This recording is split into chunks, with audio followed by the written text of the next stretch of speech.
ये बड़े बड़े किले, राजपूतों का गढ़, जहाँ के राजाओं की गाथाएं सारा देश गाता है और जहाँ का इतिहास इतना समृद्ध है, दोस्तों उस स्थान को राजस्थान कहते हैं। देखा जाए तो दाल बाटी चूरमा और अपने रिच ट्रेडिशन के अलावा भी राजस्थान के पास काफी कुछ है, जैसे कि इंडिया की बिगेस्ट माइंस, वर्ल्ड हेरिटेज की 9 साइट्स, जीआई टैग वाला बीकानेरी भुजिया, लार्जेस्ट सीमेंट फैक्ट्रीज और कैमल फेस्टिवल्स। लेकिन दोस्तों ये राजस्थान का बस एक पहलू है। आप भी जब यहाँ के डेवलपमेंट, लाइवलीहुड और क्वालिटी ऑफ लाइफ को देखेंगे तो आपके मन में भी ये सवाल आ सकता है कि आखिर राजस्थान इंडिया में कहाँ स्टैंड करता है। साथ ही राजस्थान का जेंडर रेशियो, खराब water management, unemployment rate, poverty और पुअर सोशल सेक्टर राजस्थान की एक अलग ही तस्वीर को पेश करते हैं। ऐसे में अगर आप इन फैक्टर्स पर नजर डालें तो किसी भी तरीके से राजस्थान बीमारू राज्यों की लिस्ट से बाहर आता हुआ नजर नहीं आता है। और आज के इस वीडियो में हम ये समझेंगे कि टूरिज्म की कैपिटल कहे जाने वाले इस स्टेट को आज भी ये प्रॉब्लम्स क्यों फेस करनी पड़ रही है। साथ ही समझेंगे कि राजस्थान गवर्नमेंट इसे कैसे रिजॉल्व कर सकती है। दोस्तों 1956 में राजस्थान स्टेट का फॉर्मेशन हुआ और आज जिस मॉडर्न राजस्थान को हम देखते हैं उसको 2 ब्रिटिश डिस्ट्रिक्ट्स यानी कि अजमेर, मेवाड़ और 19 प्रिंसली स्टेट्स को मिलाकर बनाया गया है।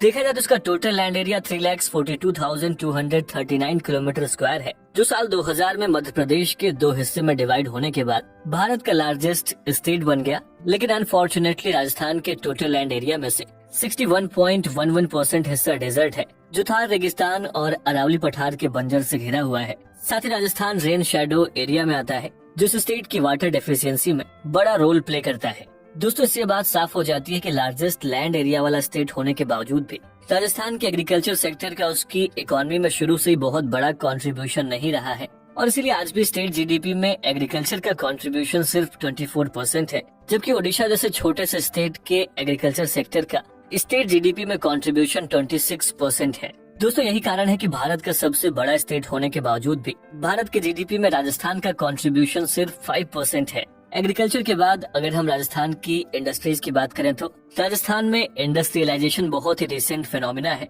और इसकी वजह यह है क्योंकि आजादी के बाद राजस्थान में इंडस्ट्रियल डेवलपमेंट की कंडीशन काफी खराब थी, या ये कहें कि ना के बराबर थी। देखा जाए तो 1960s तक इंडिया के इंडस्ट्रियल मैप पर राजस्थान का नामो निशान तक नहीं था और इसकी वजह थी lack of interest of the rulers, lack of skilled labours, poor water supply और खराब इंफ्रास्ट्रक्चर।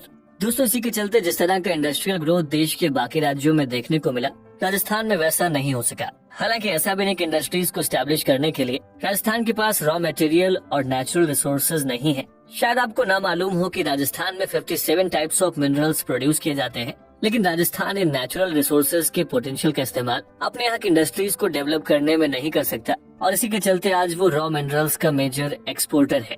दोस्तों इकोनॉमिक पॉइंट ऑफ व्यू से देखें तो अगर कोई कंट्री या फिर स्टेट मेजर रॉ मिनरल्स का एक्सपोर्ट करता है, ऐसे में इससे ये साफ होता है कि उसके यहाँ की इंडस्ट्रीज की हालत बहुत खराब है। राजस्थान अपने रॉ सेरेमिक को गुजरात और उत्तर प्रदेश जैसे दूसरे स्टेट्स के अलावा बांग्लादेश जैसी फॉरेन कंट्रीज तक को एक्सपोर्ट करता है। देखा जाए तो आज इन जगहों पर सेरेमिक की बड़ी बड़ी इंडस्ट्रीज एस्टेब्लिश हो चुकी हैं, लेकिन वही राजस्थान जो रॉ सेरेमिक का इतना बड़ा प्रोड्यूसर है, वहाँ पर इसकी एक भी बड़ी इंडस्ट्री नहीं है और इसके पीछे का कारण ये है कि यहाँ पर हाई क्वालिटी कोल और वाटर प्रोजेक्ट्स उपलब्ध नहीं है। साथ ही थर्मल पावर प्लांट के लिए गुड क्वालिटी कोल की जरूरत होती है, जो कि राजस्थान को दूसरे स्टेट से इंपोर्ट करना पड़ता है और इसी के चलते यहाँ पर अभी भी 24/7 पावर सप्लाई पॉसिबल नहीं हो पाती है। दोस्तों मिनरल्स के साथ साथ राजस्थान में किसी भी तरह की एग्रो इंडस्ट्री भी डेवलप नहीं हो पाई है और इसकी वजह यह है कि राजस्थान में एग्रीकल्चर पहले से ही खराब है, जिसके चलते राजस्थान का इंडस्ट्रियल सेक्टर वहाँ के एग्रीकल्चर सेक्टर की तरह पिछड़ा हुआ है। और इकोनॉमिस्ट बार बार ये कहते हैं कि आज की इस कैपिटलिस्ट सोसाइटी में किसी भी स्टेट की इकोनॉमी तभी ग्रो कर सकती है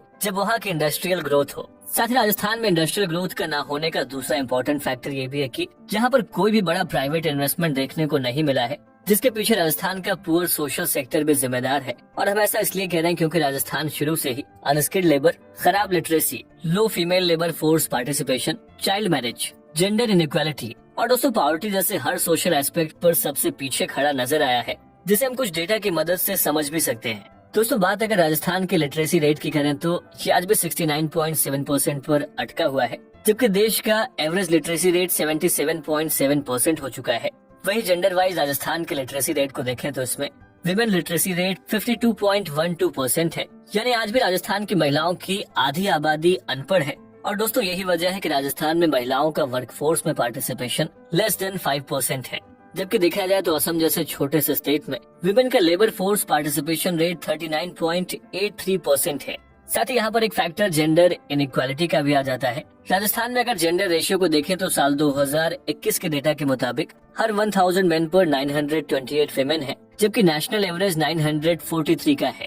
राजस्थान में पॉवर्टी लेवल की बात करें तो राजस्थान की टोटल पॉपुलेशन में 14.7% पॉपुलेशन बिलो पॉवर्टी लाइन है, जबकि ऑल ओवर इंडिया ये नंबर 12.2% है। साथ ही राजस्थान में पर कैपिटा इनकम 1,66,560 रुपीज है, जबकि देश भर में एवरेज 2,14,484 रुपीज का है। दोस्तों इन सब के अलावा राजस्थान के पॉपुलेशन डिवीजन की बात करें तो मैक्सिमम पॉपुलेशन रूरल एरियाज में रहती है, जहां पर आज भी ऑर्थोडॉक्स ट्रेडिशंस जैसे कि डावरी, चाइल्ड मैरिज और अनटचेबिलिटी के साथ ही ब्लैक मैजिक भी प्रचलन में है। साथ ही राजस्थान में जहां चाइल्ड मैरिज रेट 23.3% है, वहीं नेशनल एवरेज सिर्फ 16% का ही है। और दोस्तों ये सारे इश्यूज ऐसे हैं जिसकी वजह से राजस्थान की नेगेटिव इमेज बनती जा रही है। एक लिमिटेड एग्रीकल्चर लैंड और सीजनल टूरिज्म पर ही राजस्थान की पूरी पॉपुलेशन की लाइवलीहुड डिपेंड नहीं कर सकती है। साथ ही इंडस्ट्रीज न होने की वजह से इस रीजन में लोगों के पास बस एक ही काम रह जाता है और वो है माइनिंग का।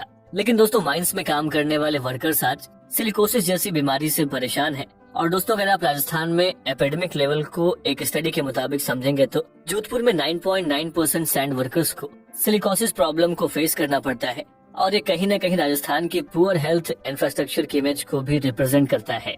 दोस्तों देश के इतने बड़े स्टेट में मेजर इश्यूज का होना नेशनल इंटरेस्ट में भी एक डेंट को क्रिएट करता है और ऐसा इसलिए है क्योंकि राजस्थान अपनी रिच हिस्ट्री और कल्चर के साथ इंडिया को दुनिया के सामने रिप्रेजेंट करता है। ऐसे में राजस्थान का डेवलपमेंट भारत के लिए बहुत जरूरी है। आइए अब उन सॉल्यूशंस को भी डिस्कस कर लेते हैं जिसकी मदद से राजस्थान को बेहतर स्टेट बनाया जा सकता है। दोस्तों राजस्थान में लैक ऑफ इनोवेशन और एंटरप्रेन्योरशिप की वजह से भी बिजनेस का वही ऑर्थोडॉक्स तरीका इस्तेमाल किया जाता है और यही कारण है कि यहाँ पर नए और इनोवेटिव बिजनेस डेवलप नहीं हो पा रहे हैं। ऐसे में जरूरी है कि वहाँ की ट्रेडिशनल बिजनेस कम्युनिटीज अपने ऑर्थोडॉक्स तरीकों में बदलाव करें और दोस्तों ऐसे स्टार्टअप्स को शुरू करें जो न सिर्फ वहाँ पर इंडस्ट्रियल ग्रोथ बल्कि सोशल ग्रोथ को भी प्रमोट करें। साथ ही राजस्थान में इंडस्ट्रियलाइजेशन को बूस्ट करने के लिए गवर्नमेंट ऐसी इंडस्ट्रीज को प्रमोट कर सकती है जो वहाँ की ज्योग्राफी और वेदर के अकॉर्डिंग हो। साथ ही गवर्नमेंट प्राइवेट इन्वेस्टमेंट को भी राजस्थान में लेकर आए और ये तभी पॉसिबल है जब स्टेट ऐसी पॉलिसीज बनाए जिससे कंपनीज बिजनेस और मैन्युफैक्चरिंग के लिए राजस्थान को प्रेफर करें। और दोस्तों बतौर एग्जांपल के लिए राजस्थान कर्नाटका को ले सकता है जहाँ की टैक्स पॉलिसीज इतनी ज्यादा स्मूथ और फ्लेक्सिबल हैं कि इससे कैपिटल बेंगलुरु को इंडिया की सिलिकॉन वैली के नाम से भी जाना जाता है। और इसी तरीके से जैसे यूपी ने अपना 1 डिस्ट्रिक्ट 1 प्रोडक्ट लॉन्च किया है ताकि कल्चर के प्रमोशन के साथ बिजनेस भी मिले, राजस्थान भी अपने कई हजार सालों से चले आ रहे फेमस प्रोडक्ट्स जैसे कि jewellery and gem stones, paintings, carpets, pottery, puppets, stuffed dolls, toys, fabric work, metal work और स्पाइसेस को वर्ल्ड वाइड प्रमोट कर सकता है क्योंकि राजस्थान ज्वेलरी इंडस्ट्री और हैंड कटिंग जेम्स का हब है। साथ ही दोस्तों राजस्थान अपने मिनिएचर पेंटिंग्स के लिए भी हमेशा से जाना जाता रहा है जिसे डोमेस्टिक के साथ साथ इंटरनेशनल मार्केट में भी प्रमोट किया जा सकता है। देखा जाए तो राजस्थान को उसकी ब्लू पॉटरी में भी महारत हासिल है जिसकी डिमांड दुनिया भर में है और अपने बांधनी प्रिंट्स के लिए राजस्थान पहले से देश भर में फेमस है। ऐसे में ये डिमांड और इंटरनेट की अवेलेबिलिटी राजस्थान के लिए एक नई इंडस्ट्री के दरवाजे खोल सकती है जिससे इन प्रोडक्ट्स को दुनिया भर में पहुंचाया जा सकता है। साथ ही राजस्थान को अपनी इकोनॉमी को स्ट्रॉन्ग करने के लिए एग्रीकल्चर सेक्टर को भी प्रमोट करना होगा और दोस्तों ऐसा इसलिए क्योंकि एग्रीकल्चर किसी भी इकोनॉमी की बैकबोन होती है। ऐसे में ये काम ज्यादा से ज्यादा एग्रीकल्चर रिसर्च इंस्टीट्यूट को स्टैब्लिश करके किया जा सकता है। देखा जाए तो ऐसे इंस्टीट्यूट्स राजस्थान के सॉइल और क्रॉप्स पर रिसर्च करें जिससे यहाँ की मिट्टी के मुताबिक ही हाइब्रिड सीड्स तैयार हो और फसल ज्यादा के साथ साथ बेहतर भी हो। साथ ही हम ये भी बात जानते हैं कि टूरिज्म सेक्टर का राजस्थान की इकोनॉमी में सबसे बड़ा रोल है। साल 2022 में यहाँ पर करीब 8 करोड़ टूरिस्ट आए थे, लेकिन दोस्तों ये टूरिज्म सेक्टर शुरुआत से ही काफी अनऑर्गेनाइज रहा है जिसके चलते इसका फायदा राजस्थान के कुछ गिने चुने हिस्सों में ही देखने को मिला है। ऐसे में जरूरत है कि राजस्थान अपने टूरिज्म को ऑर्गेनाइज करे ताकि उससे कलेक्ट होने वाले रेवेन्यू का राजस्थान के हर रीजन का इक्वल डेवलपमेंट हो सके। और राजस्थान में कई ऐसे लोकल फेस्टिवल्स और ट्रेडिशंस भी हैं। ऐसे में जरूरत है तो बस इनकी प्रॉपर मार्केटिंग और ब्रांडिंग की।